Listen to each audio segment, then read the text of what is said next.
Hello Kenyans, I'm Babuowino, Member of Parliament in Bakasi's constituency.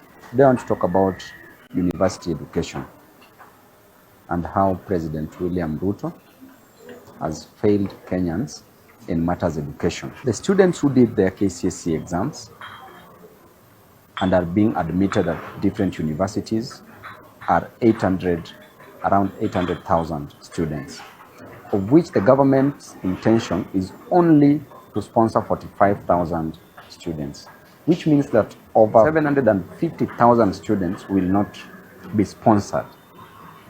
The lowest course, that is a social science, is costing around 300,000 Kenya shillings per year, which means that a mama mboga in the village, a boda rider in the slums, a mjengo person in any part of this country must part with 300,000 Kenya shillings per year. In 4 years, they must part with 1.2 million Kenya shillings to take their children to school, for the comrades to graduate. This is not going to be possible. Why? Because a mama mboga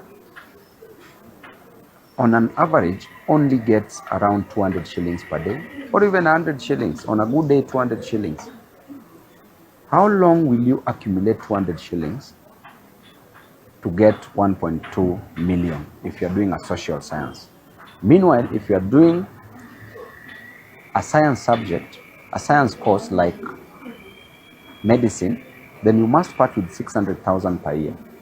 This gives us a total of 3 million if it is going for 5 years, or 3.6 if it is 6 years. And this is not achievable, which means that in short, we are killing education in our country. William Ruto himself is a product of a university. In fact, the other day, he even did his PhD and is now called a doctor. If you value that education that much, why are you destroying the lives of other Kenyans? Why are you destroying the education system in Kenya by only providing 45,000 chances to the students based on neediness? And I want to tell you that of the over 800,000 students who did the exams, they are all needy. Because what is the criteria that you will use to select on a needy student? Every student who comes from the village is needy. Every student who comes from the slums is needy. And there are those who are coming whom their parents were able, but some have retired, some have been sent away from jobs, some have passed on. These are needy cases. Therefore, this idea of only selecting 45,000 is not viable at all. The other day, we saw our students rushing to help offices to apply for this scholarship, to apply for help, and you saw the system was down. And that can clearly tell you that the government is sabotaging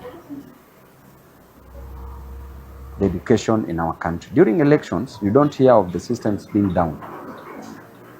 When education is involved, the systems are down. Our students are sent back to Huduma centers. At Huduma centers, they are also told that the systems are down. So which means there's a big problem in our nation. And if Ruto himself was a beneficiary of boom, during that time there was something called boom.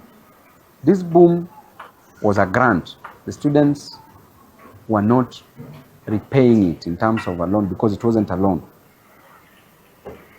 There was no help during that period, but he benefited from it together with Gachagua, and that is what has made them who they are today. That is what made them steal elections.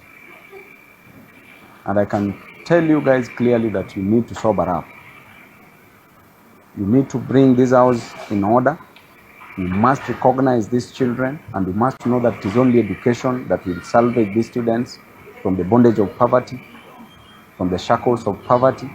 You have to know that these students are chained by poverty, and you have to salvage them, whether you like it or not. Furthermore, these students, you advise them that they should join universities and nobody should send them away for fees. once they report to various universities, how are they going to be accommodated? How are they going to get transport? Money to pay as transport from various villages, from various slums to various universities. How are they going to buy food? How are they going to generally survive in various universities? I advise the president to go to the old way of application, where every student who was called by government in any university was funded by the government. It is the role of the government to fund students, because there's a day you promise that university education will be free. Right now, education is not free. So you are literally killing the education system in this nation, and we are not going to give you this opportunity just to run over us, because we are closer to the future than you.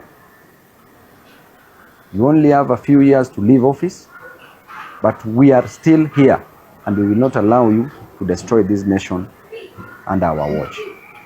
Thank you.